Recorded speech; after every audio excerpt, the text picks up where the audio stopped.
Of the flood of electric vehicles hitting the market, one I've been anticipating most is the Ioniq 5 from Hyundai.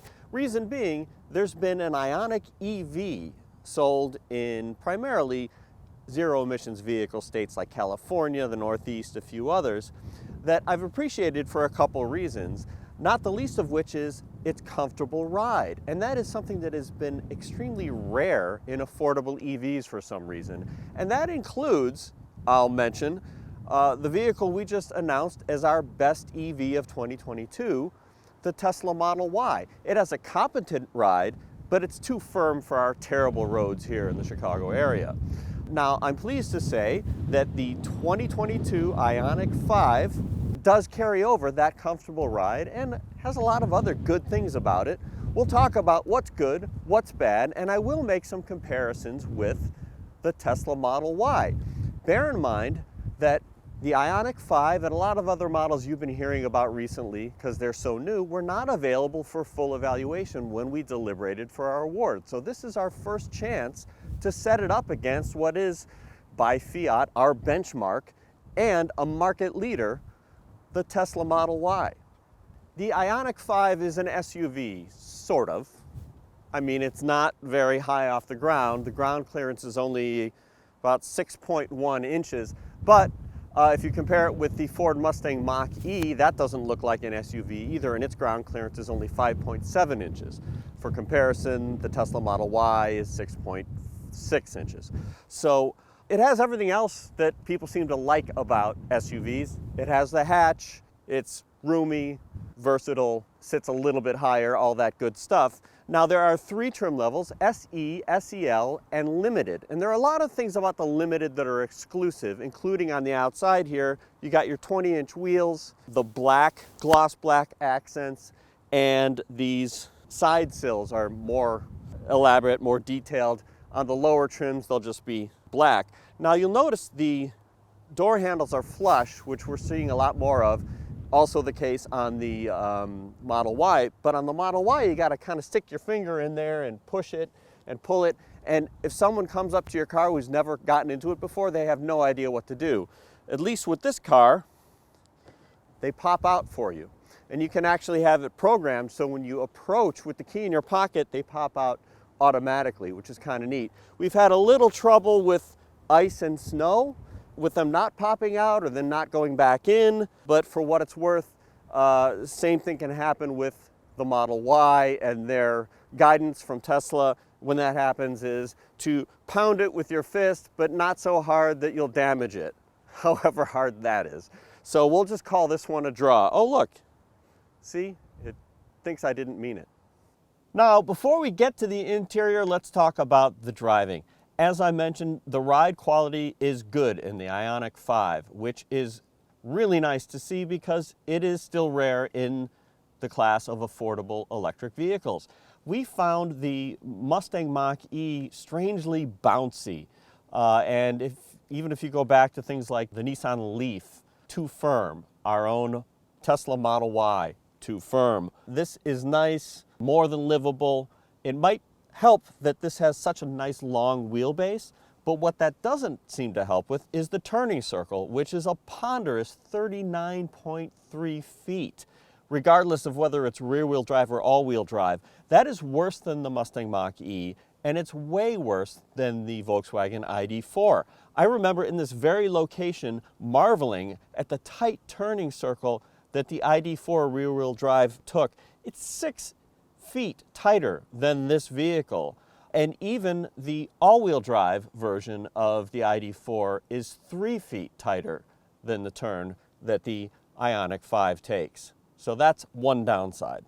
As for handling, the Ioniq 5 is decent. It doesn't seem to be designed to be particularly sporty, and even though the rear motor has more power than the front, it tends to feel a little bit more like a front-wheel drive car much of the time, and that's probably by design to keep it from getting in trouble because it's a little too easy with the torque of an electric motor to spin out if you have too much power in the rear. I assume that that is just a design. It's something we've noticed in others, including the ID.4.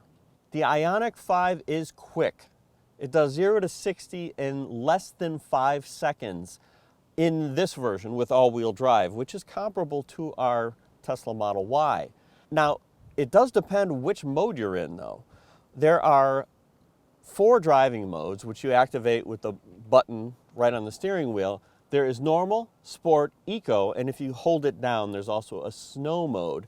And they're all pretty well executed, but I've noticed that in eco mode, it doesn't give you full acceleration off the line, and I think that's a mistake. I mean, if you want to dull the acceleration in eco mode, that makes sense, and gas-powered cars do that as well. But I feel like if you floor it, you should still get full power for the sake of safety and such. I think that is a mistake on Hyundai's part. Maybe it's something that they could change in an over-the-air update in the future. I don't know if they'll do it, but I think it would be wise. One of my favorite aspects of driving the Ioniq 5 is the number and variety of regenerative braking levels. Now, I teased Volkswagen in my review of the ID4 for having only 2 regenerative braking settings, neither of which were really adequate, because it's just software, it's programming. Why not have 3? Go crazy, right? Well, apparently Hyundai did go crazy, because I think they have 6 or 7 or something like that, different settings here, which can get a little confusing, but if you figure it out, it can be really useful. You've got a little readout here that says LV, and your options are LV0, which is like coasting, and then LV1, 2, 3 by clicking on the left paddle for increasing levels of regenerative braking, where you let off the pedal and it decelerates the car further. Then if you click one more time, you get I pedal appears, and that is maximum regenerative braking, essentially one pedal driving, where you can drive almost exclusively with the accelerator pedal, not go to the brake pedal, and that'll even let you come to a complete stop without stepping on the brake in most cases. And if that weren't enough, you can also hold the right paddle and it'll go to an auto setting. And what auto does is it uses the radar in the front to watch traffic in front of you, and it will use regenerative braking to maintain distance, and it'll also change regeneration and your braking based on grade. So if you're going up and down hills and such, it will automatically maintain your speed that way. And on top of all that, you can change how much regen you have in the auto setting, and in all of these settings, apart from iPedal, if you want more and you're too lazy to move your foot from the pedal, the accelerator pedal to the braking pedal, you can just grab and hold the left paddle and it will add more braking as if it's like a hand brake. This is kind of the way General Motors does things with their EVs, but I think it's the only way they do it, which is odd to me. They don't have like fixed modes. So yeah, it seems a little confusing, but once you figure out how you want it, it's great to have this level of adjustability, and these features, once you get out of an EV and get into a conventional car and they aren't there anymore, you start to recognize that electric cars bring more to the table than just what everyone expects, the environmental advantages, etc. So really nice job on Hyundai's part with the regenerative braking approach. The interior is definitely modern. Some people love it, some people are not as wild about it, but it seems to be well matched to an electric car, which people expect to be somehow a little bit futuristic. One of the best things about it is how open it is, and not just open from having the battery pack low and not having intruding drivetrain humps and stuff on the floor, but it doesn't have that console, which really takes up a lot of space. This is all open for a backpack or a purse, etc. Not all EVs take advantage of that.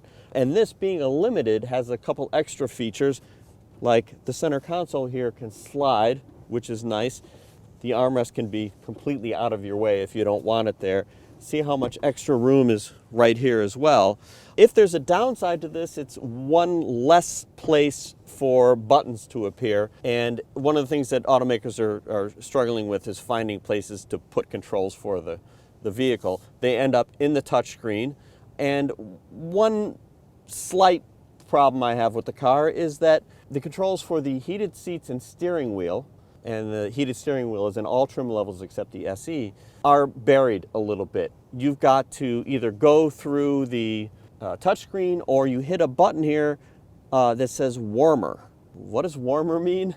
It's a weird name for it, but it brings up a menu that gives you your controls for the seat heater and steering wheel and passenger seat heat.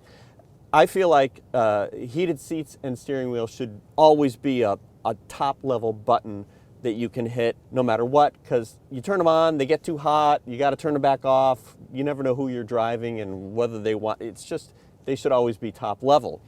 The other thing we're not wild about is this type of capacitive, touch sensitive control below the real buttons here that are also on the steering wheel. Why? Because they don't always work as well as real buttons, especially if you have gloves on. Now, for what it's worth, these have worked quite well with gloves, and not all of them do, but it's not our favorite approach. Now, if we're going to compare this with other vehicles, including our Model Y, you got to give credit for this giant instrument panel, because the Model Y doesn't have one at all. It relies almost exclusively on a giant touchscreen in the middle. On the instrument panel, you have everything you could possibly want. You have the percentage charge of the battery. You have distance, projected distance, and that distance varies with temperature, exterior temperature and such, which always affects your range in an electric car, and whether you are in a different mode or you turn up the heat and stuff like that. Whereas our Model Y always gives the best case scenario distance, which we think is really bizarre. So there's a lot right here, and it's supplemented by a terrific head-up display, which is exclusive to the limited trim level. It's big, and it has a lot of augmented reality features like we've seen in luxury vehicles like from Cadillac and Mercedes, where arrows appear when you're navigating, showing you right when it's time to make the turn. Really, rich stuff that helps justify the extra cost of the limited. So that's good as well. I'll point out another feature that's exclusive to the limited trim level in the Ioniq 5, and that is the full glass roof, which is pretty popular among EVs for some reason, and it's definitely something that the Tesla Model Y is known for. But there is one advantage here over the Model Y, and that is a full, completely opaque sunshade. You don't always get that. You don't get it in the Tesla. The back seat is nice and roomy, partly because of a sliding back seat that lets you maximize where you want your space, cabin or cargo area. The headroom is okay. I'm 6 feet tall and I fit, so I don't think it's necessarily the best headroom that you can get, but it is more than workable. This is one of the places where the limited trim level's exclusive glass sunroof really pays off. It just makes it feel even more open. A couple other exclusives for the limited trim level: the sunshades on the rear doors and adjustable head restraints. Overall, definitely a decent family vehicle back here. Taking a look at the Ioniq 5's cargo area, the retractable cargo shade is a limited trim level feature. Once again, the cargo volume is quite impressive, actually. By our measurements, which don't match the specifications you'll get from the manufacturer, but are much better at comparing different models from different manufacturers, we got 19.1 cubic feet of volume, which beats the ID.4's 18.9 cubic feet behind the back seat. Now, we measure with the seat all the way back when it's an adjustable, sliding back seat. So if you slide the seat farther forward, that means you get even more volume than that. We also measure with any space that's underneath the cargo floor like that, and there's quite a bit here, even if it is oddly shaped. Now you might be wondering, how about a front trunk? The ID.4 doesn't have a frunk. The Ioniq 5 kind of does. That's it. There's really not much to speak of. Maybe you could put your trickle charger in here. Nothing to get excited about. Now, the Model Y is probably the winner in this category. Even if you ignore its front trunk or frunk, which is sizable, it has 20.9 cubic feet of cargo volume, beating all the others I've mentioned.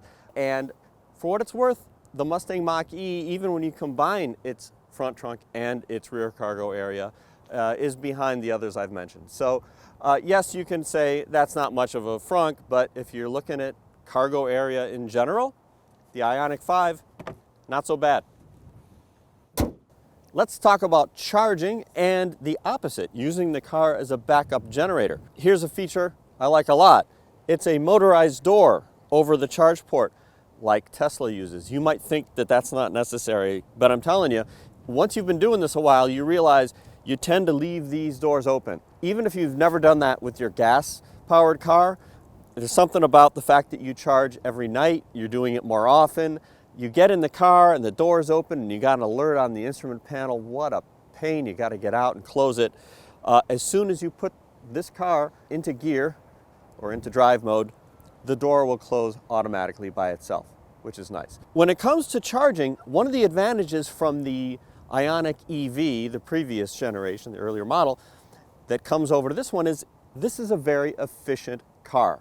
Efficiency matters in EVs just like it does in gas-powered cars because you're putting in less energy and paying less to go the same distance. But more important, it means when you're charging, you're getting more miles of range for the same amount of energy in the same amount of time. And when it comes to home charging, I was quite impressed with the Ioniq 5. Now the spec says that it takes 10.9 kilowatts of power at level 2 if you use a 48 amp home charger, which is pretty robust. I was reading more than 11 kilowatts on the instrument panel while charging. Where I'm more skeptical is with DC fast charging. One of the big claims to fame of this car is that it has an 800 volt battery pack, which is twice what most EVs have, and that means it should charge faster at DC fast charging stations in public. And there are claims associated with that. Unfortunately, we've only had one opportunity to test it, and we had the same experience we've had fast charging just about everything, which is it never matches what you're expecting it to and what the manufacturer claims. We spent more time charging, and even though technically we were using a 350 kilowatt charging station, we never saw it get beyond 150 kilowatts for more than a few seconds. It's like jumped up to 240 kilowatts, but it literally for just a few seconds then went back down. So you don't end up getting the kind of results that the manufacturers claim, but I will give them credit. It has twice the voltage of normal cars, and it did charge twice as fast in real life, not the claims, as the Mustang Mach-E and the Volkswagen ID.4. But it is roughly the same as what we have experienced with our Tesla Model Y, which is still a 400 volt vehicle. One potential advantage to electric cars is using them as backup power, but it's not widespread yet. The Ioniq 5, however, does offer that in a feature called Vehicle to Load, which I think we can all agree is a terrible name. I mean, I understand what load means in the electrical sense. I love engineers, but there's a reason we don't let them name things. And this is it. I always tease Ford Motor Company for giving cutesy marketing names to everything they do. I think we could use their help here. V2L, Vehicle to Load, is available, once again, only on the limited trim level. And I'll show you how it works. It means you get this. It looks like the pistol grip from a charger, and it fits the same connector, but it has a different purpose. Once you plug it in, you have an outlet. Now, understand that this outlet is not like the one in the backseat of your minivan or SUV that has like 160 watts or 400 watts, I think is the most I've ever seen. This is a full 15 amp outlet, which at 120 volts is close to, I think, 2,000 watts. A 15 amp outlet is what your house has, either 15 or 20 amps in your house. So that's enough to run really almost anything, not just little electronics, you know, a laptop or something like that. So we like to illustrate things. I brought along my 12 amp circular saw. Would you like to try it? I thought you might. So we're going to plug it in. Then there's a button here you push to turn it on, and a little green light comes on top. And here, not bad. Now, I also tried a 15 amp Makita sander, which, wouldn't you know it, I also have here. You know, 15 amps sounds like it should work, but it didn't seem to like it. Reason being, you know, even though it says 15 amps, sometimes when you first turn it on, it spikes a lot, draws a lot of current, and that can not work out well. Would you like to try this one? Should I go ahead? Okay, I'll try this too. Do I have a green light? I do. All right, well, we'll try. Oh, that's all we got. Well, honestly, I did it a few times, and one time it did start. But no harm done. It does reset, and nothing is broken. But it just goes to show that you've got real power here. And what you don't know yet is there's another outlet inside the car that's a 16 amp outlet. So you put these two together and you've got a lot of power. You've got over 3,000 watts, I think they say. And that's more than I have in my backup Honda generator that I use when the power goes out at my house when there's a rainstorm. So it's not perfect because the one inside would require you to have the car on and running, and this one doesn't. And you'd obviously have to run like an extension cord out of the window or something like that. But I mean, with this much current, you can run your refrigerator or some pumps or whatever. Having extras like this, the ability to have backup power from your EV, gives you another reason to buy an EV beyond just driving an environmentally friendly vehicle. Now let's talk pricing. The SE, the base trim level, starts at $44,895. The SEL is $47,145, and the limited $51,845. These are all with destination, but before the $7,500 federal tax credit for which you may be eligible. These prices aren't that bad for what you get. Now, you might have noticed a $4,700 difference between the SEL and the Limited. Now, I mentioned a lot of the Limited trim exclusive features while I was talking, but I'm going to run through them again so you can decide for yourself whether they're worthwhile. There's the big moonroof, the ventilated front seats in addition to heated front seats, driver seat memory, the driver seat relaxation function, which will be helpful while you're waiting for your car to charge at a public station, adjustable head restraints for the back seat, a Bose stereo, the head-up display, the sliding function for the center console, the rear window side shades, vehicle to load, the smartphone as key feature, which was pioneered by Tesla actually, a really high-quality surround view monitor, blind spot view monitor system, which turns on views of your blind spot when you use the turn signal, and remote smart parking assist, which allows you to move the vehicle forward and backward using the key fob or your smartphone when you're outside of the vehicle.